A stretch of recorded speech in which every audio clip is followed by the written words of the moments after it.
Hi dear friends and friendly subscribers, welcome back to my channel. This is Inner Hill Tarot, and today we're going to do unboxing, flip through, and doing some sort of personal take of this deck, Wild Woman Oracle by Soyan Zarate. Yeah, please let me know if I butchered your name or not. I hope I don't. And this deck is come from the Rockpool Publishing. It's not the newest deck, I would say, but yeah, it came out like around last year autumn time. And yeah, for some reason I would wanted to work with it and never gotten around into it, so yeah, let's see what's happening now. It's a big difference. So yeah, anyway guys, before we do this, I would like to let you know, if you're coming back to my channel again and again, I really appreciate it if you also subscribe, comments, and share my videos, because that's the easiest way for you to help me. And also I have a lot of different things in my in my description box. You can check it out. You can check my store, also Jar Tidney, and all of these goodies. Okay, thank you so much for your time. Oops. Yeah. It's just from the candles that stick to my scissors. Okay, so let's do this. Comes in like Rockpool Publishing, nice box as well. These days the mass market producers are really good in all the packaging that they have.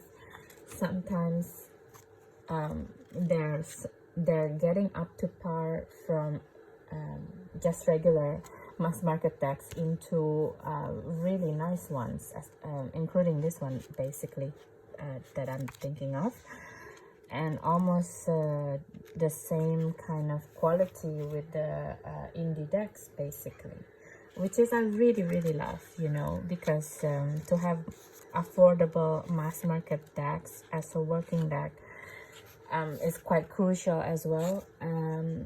And also, as much as I'd like to have as many indie decks as possible to help the artists, but sometimes it's just not possible to keep on working with indie decks, because sometimes the cards, I want to cherish my indie decks, because it's indie decks. It's also I collect them as arts, not just as working tools with my tarot clients.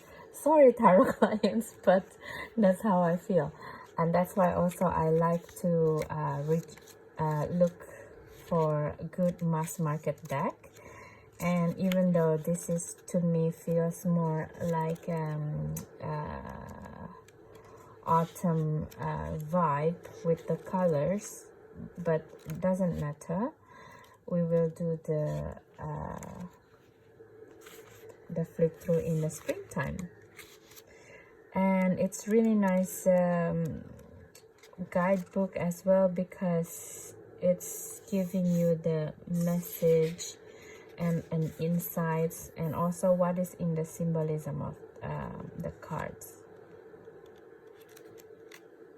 So I think it would forebode well as well for new people who work with oracle cards or with tarot cards.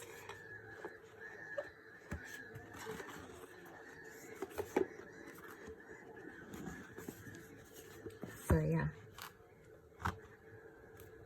so let's start the silent flip through. Enjoy guys.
Okay guys, we just finished our fast silent flip through with this Wild Woman Oracle, which is, to me, it's very interesting as well. Oof, this is not coming off. Oh well, it's okay, it will come off. I will do the candle later. So I like these cards as well, even though it's a little bit shiny, but I like the fact that it has the edging of a black color, which is like really beautiful for magic working, I think, and magic pairings. You see, like, it's really beautiful. And I like also the graphic arts, despite that it's only in like basically it's actually black and white, right? But they print it out on this copper color, so it's become black, white, and copper. When I see the images, somehow when it's like only one color like this, it's a little bit hard to see and appreciate the beauty and the complicated nature and what do you call it, the pattern of the images in itself. So you really have to kind of slow down to really see it properly. Maybe if you see this video, you have to kind of pause to appreciate the whole picture in itself. First of all, I like some of the depictions of the wild women slash goddesses slash witches that depicted in this deck. Some of the names I don't know, like for example Vasilisa, who's her. I have to read in the guidebook basically, but some of them I'm familiar and working very well already. So it feels to me that it's calling you know, it's calling me to learn more about this type of wild woman archetype energy, because it has a different side of them, right? Like Branwen is very now very the preparation of spring, so it's also very beautiful. Artemy, you know, it's it feels like very Diana to me as well, which is like also beautiful. And one thing that I noticed also about this, the goddess incarnate, body positivity, and I like it in this picture. The depiction, it's actually a skinny woman as well, because a lot of the body positivity messages these days are including women of all size, but more towards like, you know, more voluptuous women, which is, to me, it's a bit one-sided as well, because I know also some of the women who are skinny, but because they don't have the good mirror, they feel also their body doesn't look good, and they also need some love of body positivity as well. So I feel that this particular picture giving me the feeling of more inclusive in the terms of body positivity movement. So I really like this as well. And one is that I really like from this deck is also, like, for example, Persephone, right? Persephone in a lot of decks is always being depicted being taken by Hades into the underworld, or you know, being taken back out by her mother Demeter. But it's not that often to see Persephone in her glory as the queen of the underworld, actually. I seldom see it, so it's really nice also to see this archetype of energy who's have like half a year in the underworld and half a year on the upper world. I feel that in this picture she's her own sovereign energy. You know, she's owning the energy of the queen of the underworld and actually ruling it with, you know, with this what do you call this fruit again? It's in all the high priestess cards. All of a sudden I forgot the name of this fruit. What is the name of this fruit? Oh my god. Anyway, all of you who's like in the tarot world will know what this pomegranate, that's the word that I was trying to look for. This is a pomegranate. So, you know, like in this sense, with she's holding both the skulls and the pomegranate, it's just also showing that she's also the high priestess in her own way. And it feels to me that it's combining the energy of the major arcana of high priestess and death all together. And it feels to me in a witchy way, she has the understanding of what death means in a high priestess way. So she knows some kind of hidden knowledge about what death actually is. Like, it feels like she have the knowledge of necromancy, for example, to raise up the dead, for example, things like that. I don't know, it's just like something that came out to my consciousness in a way. And it's very refreshing to see Persephone depicted in this way again, like I say, with the siren.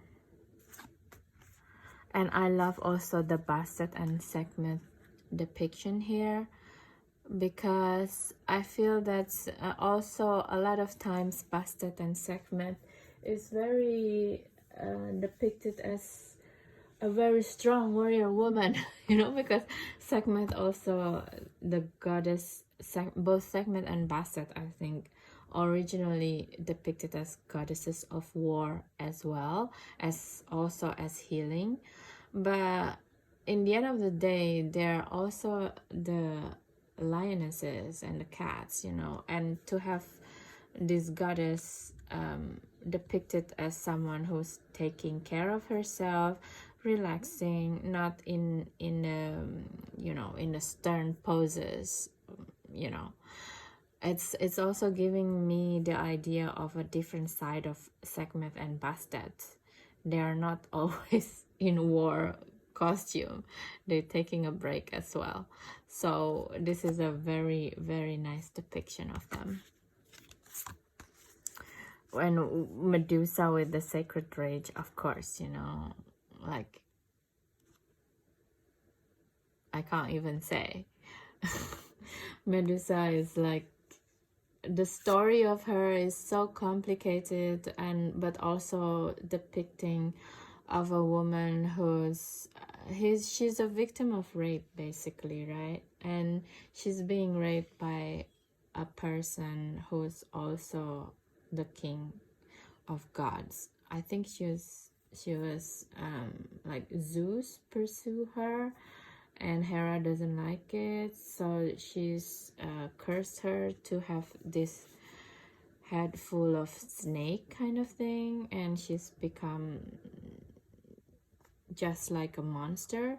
So it feels to me like in the modern times, when you're suffer rape or some kind of abuse, and instead of getting a sympathy, the victim becomes like even victimized further by the media or people around her by saying, oh, you're lying, or even like the police kept asking the victim, so how did it happen again? It's like just kept on re-traumatizing the victim, you know. Like I think we should, looking at the Medusa energy, it's not funny at all actually, and we need to be more sensitive on what kind of question or how can we handle inquiry of rape victims, for example, or like bullying in general.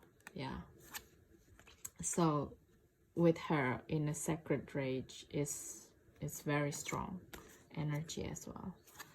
I'm sorry, these days is my video including a lot of channeling messages about things like this, you know, like quite heavy stuff. I hope it's okay with you guys, and thank you again for not, you know, leaving this channel.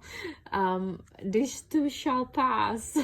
I feel, and I will channel some happier messages again, I think.